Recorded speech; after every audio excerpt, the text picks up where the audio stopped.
Hi beautiful people, how you guys doing? Yeah, it's just something, in this part of the world, the moment you're beginning to approach the age of 30 or 30 and above, a lot of things begins to happen to you. Yes, people begin to ask questions, funny questions. People begin to raise some kind of funny concerns towards you. They begin to ask questions like, how fast, so what's up, how is it going, as if they sent you a rando. So we need to ask you, so how is it going? What's going on with, like, and all these questions is just towards you not bringing a suitor home as a lady. I think for guys it's not that serious. I think it's not that serious. It's not as hard on them.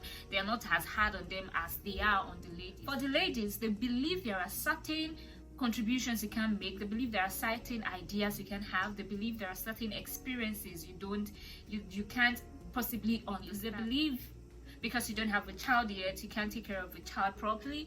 They believe because you've not been married, you don't know what it means to take care of a man. They believe a lot of funny things, which I don't actually agree. It doesn't mean because I don't have a child I cannot train a child, or it doesn't mean because I don't have, because some of us, we've actually been with people and assisted them in raising their children. So that makes us, we're not totally novice to these things. We have an idea of it. In fact, it's that there are certain gatherings you cannot even be present at because they believe, what do you know, what are you bringing here? Cheryl and Sonny, we're not talking about people like you here, all because you're not married. So the pressure gets so serious, and most of the time people make mistakes because people don't want to fall into this age societal pressure. They don't want to get into this stage of societal involvement in your life and all those kind of shit.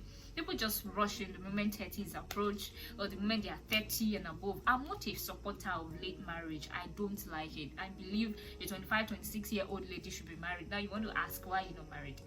It's not an age thing. Marriage is not what you just say, okay, I want to do, or okay, if you're not mentally ready, physically ready, emotionally ready, financially ready, everything ready, I don't believe if you rush into it, you're gonna rush out eventually. So what's the point? Why pressure people? I remember when one of my brothers clocked 30, people began to ask questions like, hey, what's up? So how's it going? And but it was with a more friendly tone, okay?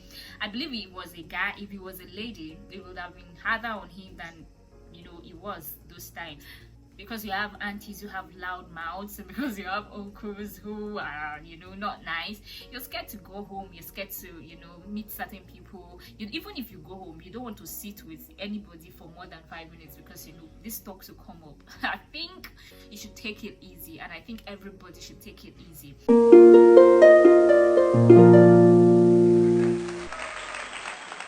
we go into today's deal, let's me remind you to subscribe to my channel, and let me also get to give me a thumbs up, and also drop your comment if you find this helpful or impactful in any way. So today I'm talking about no compromise, because you then want to avoid these things. Some people, okay, let me just spell it out. Somebody called me, okay, actually she's a friend, and she says, oh, Pensas, look what's up with me.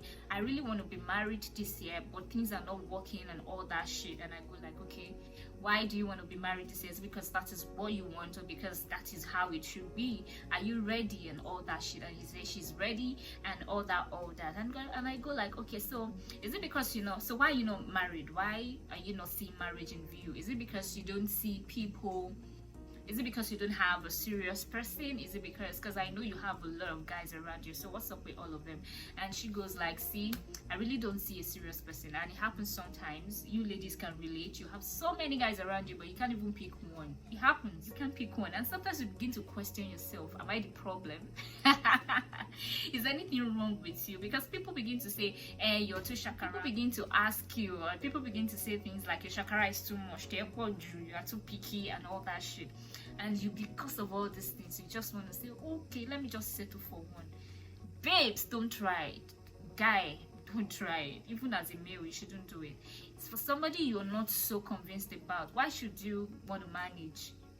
Why should you want to manage? Okay, this particular lady, she go like, okay, I have a lot of them, right? But I really don't even see one I can settle for. And I'm like, okay, I can relate. I know it happens because it's happened to me a lot of times. And I go like, okay, But I know a particular guy who I see the way he acts towards you, I see how much he's so interested in you, and I really don't think he's a bad person. And she goes like, look babes, this guy has some unspeakable characters that you don't even want to hear about. And I go like, I'm so interested, let me know about it. And she began to mention a lot of things and all that, and I was like, wow. First of all, there were things like mouth odor, and I go like, you can work on that. And she said not only that, he doesn't know when to talk, he doesn't know when to keep quiet, he doesn't know when to drop a single line sentence, you understand, to certain things.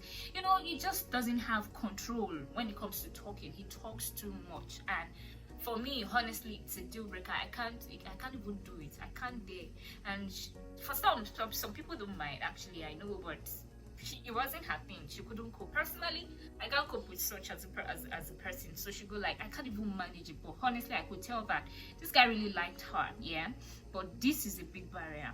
Now, where am I going? Some people would then go like, you can manage it. Nobody is perfect, and everybody has their, you know, bad sides, some really little things that are not so complete about them. And I can understand. It's actually true. Everybody has things that are, nobody is complete, as a matter of fact. But you must be sure you can manage with whatever you're letting go. Yes, at some point you have to just take out some things out of your must-have list, but be sure of these things that you can be fine with this person without these things. If there are things you can be fine with and you end up settling for that person, you will be frustrated. Number one, you'll be frustrated in that marriage, my dear. Number two, you might end up cheating on this person. Number three, you will always be ungrateful because you don't like this person. You're not happy with this person. You will be ungrateful. There is nothing he does. You won't appreciate him or her as much as you should. Again, your kids will suffer for it. Okay, come on, you can afford to do that to them. That would be you making innocent children suffer from what they don't even know about. Come on, you can't do that to them. That would be so not nice. It's not worth it. Marriage is something you should enjoy. Marriage is something you should be grateful for. Marriage is something you should, you know, though it has its rocky moments that you don't even know what you are doing, my dear. You don't want to do it. So people go like, you're no longer young, you should try and be reasonable, you should lower your standards, you should but this is what I really want to point out. If you are letting certain things go, be sure there are things you can cope with, and don't enter it and then come complaining. Nobody's gonna listen to you. They're only going to tell you, girl, nobody has a perfect marriage, you just have to make it work and all of that. So rather than push yourself into such pits, please be careful, because at the end of it, it's just going to be you in that marriage and not everybody or your friends or your relatives or your loved ones in that marriage with you. So this is what I have to say. Why you want to compromise, why you want to let certain things go. Be sure there are things that you can actually, you know, let go, you can be cool with. You understand? Do not let go of things you know you cannot. Because if you want to marry, you should be married to somebody that you can submit to, as a somebody who you can trust to party your cane while you are asleep snoring. You don't have anything to worry about. You can trust his decisions, you can trust his judgment, you can trust him to handle situations. So these are the things I really want to draw to your attention. I hope you find this educative or helpful in any way, and I hope I answered one or two person's questions. Let me know what you think in the comment section. I'll be right there.